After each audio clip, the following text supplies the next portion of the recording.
శారీలో బ్లౌజ్ ని స్టిచ్ చేసిన తర్వాత క్లాత్ మిగిలిందా అయితే ఇలా ఒకసారి ట్రై చేసి చూడండి. క్లాత్ ని 3 ఇంచెస్ కి పెట్టి స్క్వేర్ షేప్స్ లో కట్ చేసుకుంటున్నాను.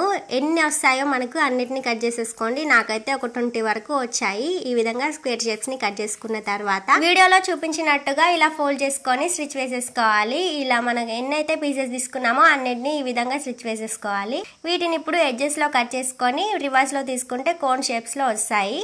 వీటిని శారీ పళ్ళు పార్ట్ కి అటాచ్ చేస్తున్నాను. ఇక్కడ నార్మల్ నీడిల్ ని యూజ్ చేసుకొని కొన్ని బీడ్స్ ఉంటే యాడ్ చేసుకొని ఈ విధంగా అయితే స్టిచ్ వేసేసుకుంటున్నాను.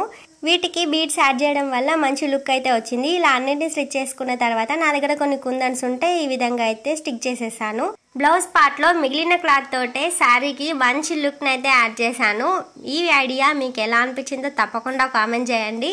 అండ్ దీనికోసం మనం బ్లౌజ్ పార్ట్ ని యూజ్ చేయాల్సిన అవసరం లేదు. శారీకి మ్యాచ్ అయ్యే ఎలాంటి కలర్ క్లాత్ ఉన్నా కానీ ఇలా ఒకసారి ట్రై చేసి చూడండి. చాలా అంటే చాలా బాగుంటుంది లుక్.